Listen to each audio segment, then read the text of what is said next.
How's everybody doing? Good, good. Well, welcome to Inc. Founders House. It's a very steamy, sultry afternoon, and so of course we thought the best thing we could do is talk about ice cream, right? And kind of bring the temperature down to a nice level. Thank you all for being here. For those of you who don't know, Inc. was launched, it was a startup itself, back in 1979, and the first person on the first cover of Inc. magazine was Steve Jobs, which was a good pick, a very good pick. And it was sort of the beginning of the entrepreneurial revolution in America. And within a few years, another iconic Inc. cover featured our next guest, Ben Cohen, along with his partner, Jerry Greenfield, the founders of Ben & Jerry's. They need no introduction. It is an iconic brand, an iconic founder-led brand through many years, and now a brand that is, for many reasons, which we'll talk about, kind of in transition. And it's interesting to think about what the future of this brand, one of the first purpose-driven brands, will be. And so, Ben, thank you for being here. We're really thrilled to have you. Now, I think many people know the backstory, but let's recount it for those who might be unfamiliar. You and Jerry sold the company to Unilever a number of years ago, 20 plus years ago, and you had kind of a very special deal. Can you talk about selling the company and then what was baked into the deal? Yeah, I just want to be clear that Jerry and I did not try to sell the company. The company got sold. Jerry and I were very resistant to that sale.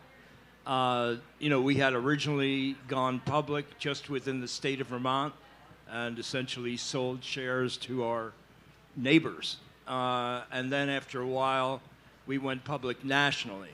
And, along around the year 2000, we hired the wrong CEO, and he saw a way to make himself a lot of money by selling the company.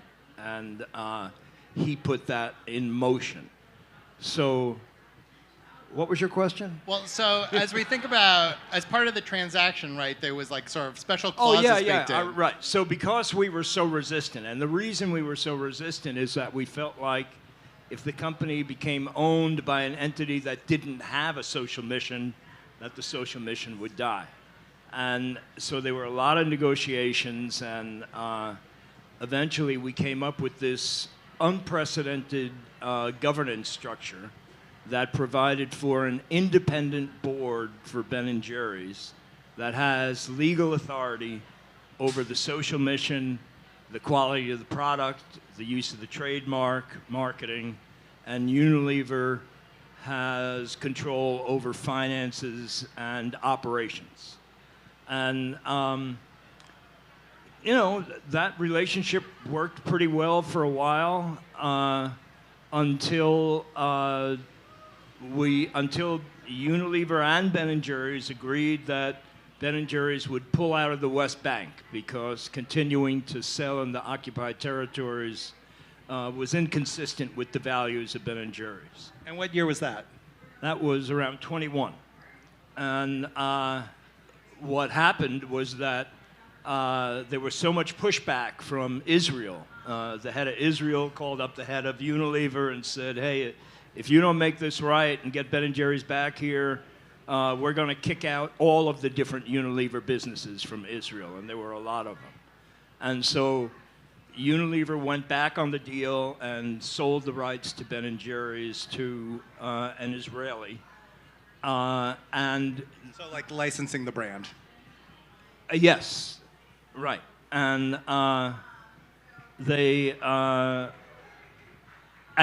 the board tried to negotiate with Unilever, couldn't get anywhere, and eventually the independent board sued Unilever. And there was an out-of-court settlement. Unilever didn't live up to it, and the independent board sued Unilever again. And after that time, Unilever had been muzzling Ben & Jerry's on many of the things the stands that it wanted to take, like for calling for a ceasefire in Gaza, calling for protecting the right to protest for the students, the right to a free press and free speech. And, and then Unilever announced that they're going to spin off their entire ice cream division. Did that surprise you? That they were going, yeah, I didn't expect that. And then, so then Jerry and I went to Unilever and we said, well, you know, we're having so many problems between Ben & Jerry's and Unilever, and, you know, you're looking to get rid of your ice cream business anyhow. Why don't you just separate out Ben & Jerry's so we can sell it to some socially aligned entrepreneurs who actually support the social mission? And they said no. Can we talk about that? Do you have anything you heard from them, or anything that is your sort of opinion about why they said no? I'm imagining that they believe that their whole ice cream division, they have about 100 brands around the world, is more valuable with Ben & Jerry's than without it. You know, they only have 3 global brands. One is Ben & Jerry's, the other is Magnum, and the third is Cornetto, which isn't available much here in the U.S. Ben & Jerry's is #1 in the U.S., yeah? That is an amazing statistic that I keep on hearing, and it's always very hard for me to believe, but that's what they say, yeah. I mean, it's number 1 in my house. So you're having these conversations. You and Jerry are pitching them to do a founder buyback, which is very common now. We see it with, you know, companies like Outdoor Voices and others. But they say no. So the spin-off happens. And what happens next? So it spun off into what they called the Magnum Ice Cream Company. And as soon as that happened, they removed the 30-year Ben & Jerry's employee who had worked his way up all the way from tour guide to CEO.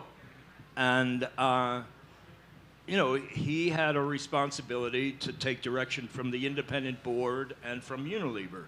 And Unilever said, well, no, it was Magnum at this time. Magnum said, don't listen to that independent board, only do what we tell you to do. And he said, I can't do that. That's not part of this legally binding agreement. So they got rid of him. And then soon after that, they've attempted, they're attempting right now to get rid of the entire independent board of directors. And they're no longer meeting with the independent board. They're no longer seeking the approvals that they're supposed to seek. They're operating illegally. And your co-founder, Jerry, kind of resigned, I guess, in protest. That's correct. And can you talk about sort of, I imagine that led to really interesting conversations, or was preceded by interesting conversations between the two of you. How did he come to that decision, and why did you stay? Well, we both came to the decision that the social mission of Ben & Jerry's will die under the current ownership. And so Jerry is an amazing guy, best friend I've ever had, really smart, really responsible, compassionate, very caring, and he is the most conflict-averse person in the world. And you're very shy about conflict, by his too. own admission. And so, you know, he said, you know, this is going to be a big conflict, and, you know, he can't do it. So he resigned in protest. And, you know, I'm not a guy who enjoys conflict, but I'm willing to, you know, make that sacrifice essentially for, so that Ben & Jerry's can live on and be a voice for progressive social change and justice. Yeah.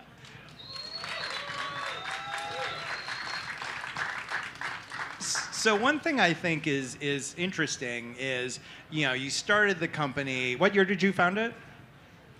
1 year before you started. 1978. That's correct. Yeah, yeah. So you found the company in 1978. You guys kind of come out of the counterculture a bit. And I imagine at the time, not that many people were talking about mission-driven or purpose-driven businesses. There were some. Anita Roddick comes to mind. There were some. But it wasn't commonplace. You guys were really trailblazers in this. And you know, the market and consumers kind of rewarded Ben & Jerry's for its social mission. Fast forward to today, so many companies talk about purpose and mission, but in some ways it's a much more difficult time to operate. Is that your experience, or how would you characterize the shifts over the past, you know, 30 plus years?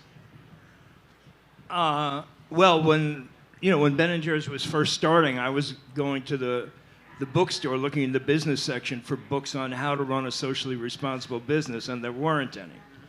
You also took a course on how to make ice cream, right? I did. Yeah, good. Jerry and I took it together. It was a $5 course. We split one between the two of us. Yeah. But, I think in terms of consumers, in terms of people that are customers of businesses, they want businesses to be socially conscious. They want businesses to serve the needs of the community. And in terms of more business people that are starting up businesses, they understand that. I mean, it's kind of, Jerry and I didn't come at this from a business school. We're not MBAs. We didn't go to business school. We're just kind of like regular people. And regular people want businesses to run in a way that supports regular people. Business has said that, oh yeah, well we care about this and we care about the environment, we care about your needs and we care about your kids' needs and all this kind of stuff, but it's just not possible for us to make a profit and have social concerns at the same time. And I think what Ben & Jerry's has proven is that that's a lie. You can run your business in a way that factors in a concern for the community and makes money at the same time.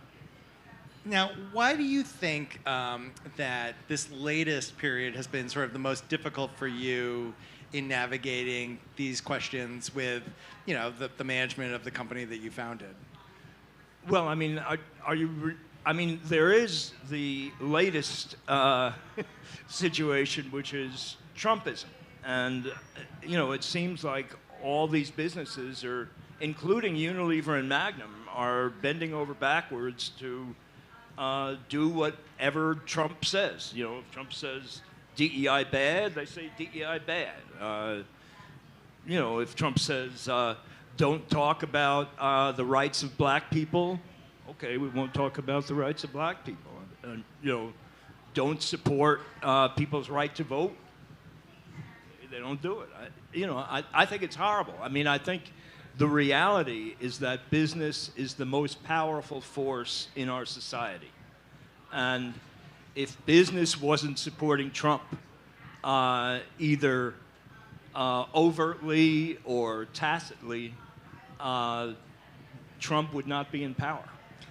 Are you surprised at the degree to which corporate America, and that's different from entrepreneurial America or from mission-driven business America, but corporate America has been sort of really, some people use the phrase bending the knee to the Trump administration, but certainly not vocally, countering any of the policies, even things like tariffs that, might be against classical business interests. Does that surprise you?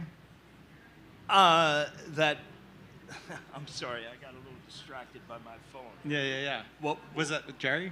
But, yeah. So have you been surprised by the degree to which corporate America has really sort of, quote unquote, bent the knee? Well, so, after the murder of George Floyd, I was just so overjoyed that all these corporations came out with these very, very powerful statements about how they were going to start hiring more non-white people. Banks said we're going to start loaning to more non-white people. We're going to go into food deserts, etc. And it was beautiful. I felt like business finally was standing up for justice and equality. And then Trump comes into office and they all say, screw that. We ain't gonna, we're not gonna do any of that stuff that we just agree, that we just proudly said we were gonna do. And I think that it comes down to mission. And if the mission of your company is solely to maximize short-term profits, and the guy in the White House says, do this or do that, or else I'm going to screw around with your profits, it's a very, very easy decision. So I'm curious, Magnum has said that Ben & Jerry's is not for sale as a spinoff, right? As far as I know. But let's imagine magically that were to happen, and you or someone else were able to regain ownership of Ben and Jerry's. How would you begin to think about and articulate the social mission for Ben and Jerry's going into 2027 and beyond? And is it the same as or different from what came before? Well, first of all, when we free Ben and Jerry's, it's Okay. not going to be magic. It's going to be the power of the people. It's going to be the power of everybody in this room and Ben and Jerry's fans all over the world, really. That's going to free Ben and Jerry's. That's the reality, that the fate of Ben and Jerry's is in the hands of regular old people. If they raise their voice, if they make their views known, there'll be too much pressure on Magnum and they'll agree to sell. If you look at it from an investment business point of view, very simply what's going on is that the values-led business philosophy and structure that built Ben & Jerry's into the brand that it is today is the very thing that Magnum is in the process of destroying. So just from a financial point of view, it's a shitty investment. Mm-hmm. So what would the mission of Ben & Jerry's be today? I think it's the same mission that it currently is and that it has been, is to use its power to fight for justice and equality, to especially for people that have been oppressed because they've been discriminated against or because haven't had enough money. They've been poor. Mm-hmm. We talked about corporate America and the profit motive being a driver of values there. For entrepreneurs in the room who are starting companies and who want to build a purpose-led company and culture, but want to figure out how to do it and also maybe even how to articulate it to other stakeholders, investors, certainly customers, how would you advise people to go about doing that? How do you launch a purpose-led business today? Well, one thing is I think it's really important and really helpful to bake values into the business at the very, very beginning. It's hard to add them later on. When Ben & Jerry's was just starting out, we were a homemade ice cream parlor in an old gas station. We didn't plan on being anything else. So we were supporting our local community. We were supporting people, gay people, lesbian people. We were providing free community celebrations. We were, of course, providing a bunch of free ice cream. We provided a free movie festival. We were quite supportive of Bernie Sanders. I think that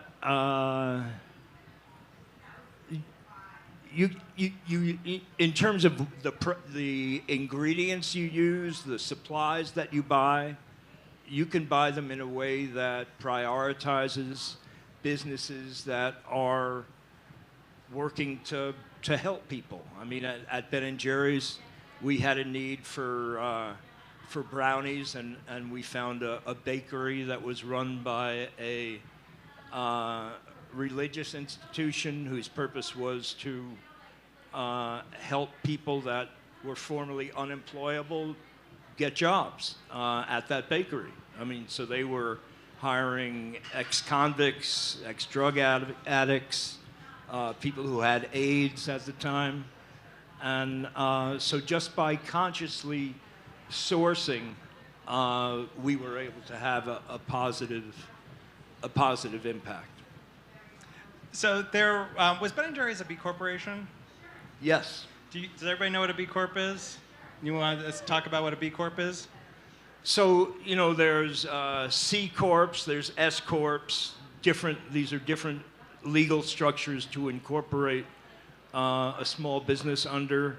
And now in most states, there's a new business structure, which is a B corporation.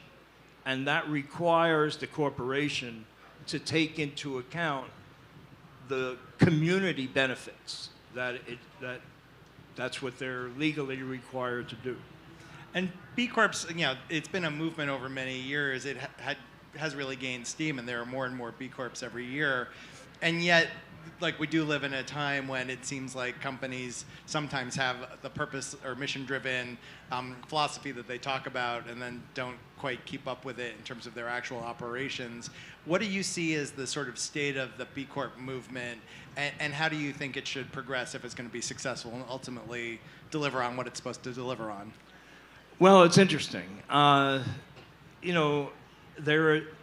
When Ben & Jerry's was first starting out, we were looking around for other businesses that had this same idea, and it was really hard to find them. And this group called Social Ventures Network started, and that's where I met Anita Roddick. Yeah, and you were on the board for many years. Yeah.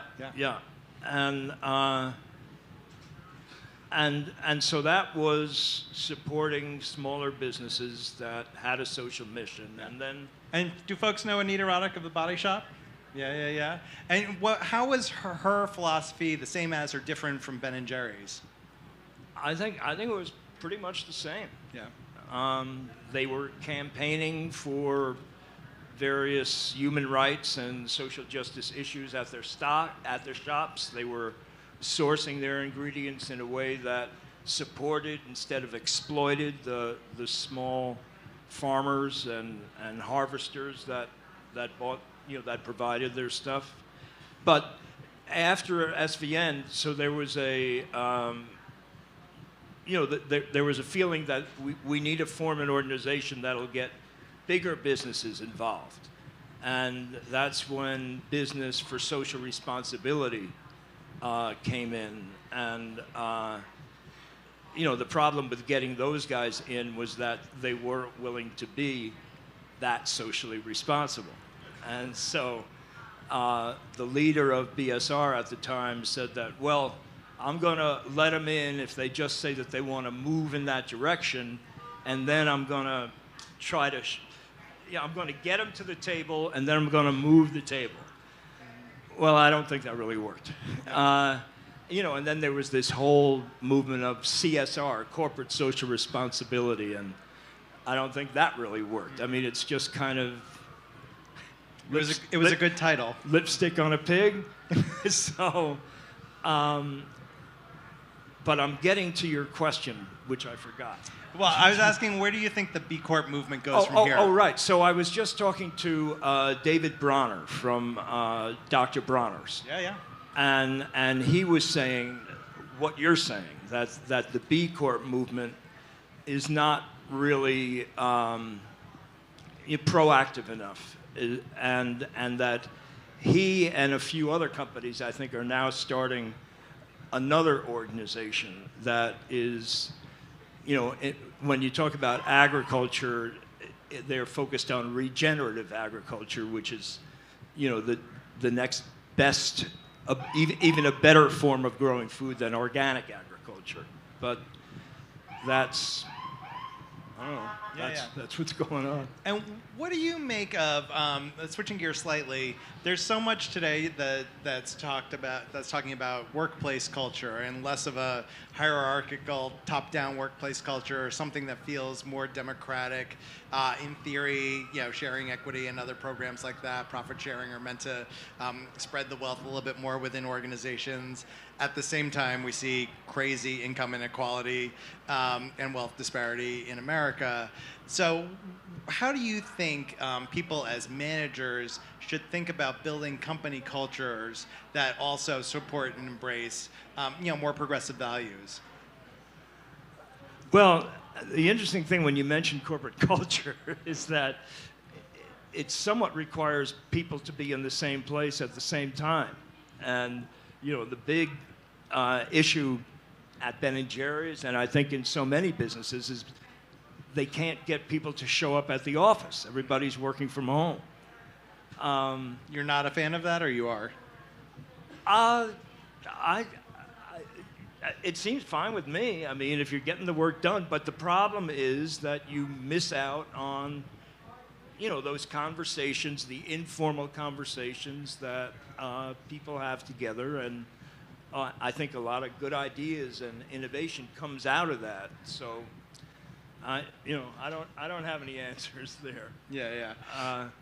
Well, let me ask you this. When you talk about the Free Ben & Jerry's movement and campaign, there are some inflatable people outside. I think they're people, not robots, in a Ben & Jerry's canister. I see like a little mischievous twinkle in your eye. And I'm curious, like, in a way, is this campaign capturing some of the fun energy that Ben & Jerry's and its marketing has always been known for? Are you trying to like sort of channel that energy into what is ultimately a save the company moment?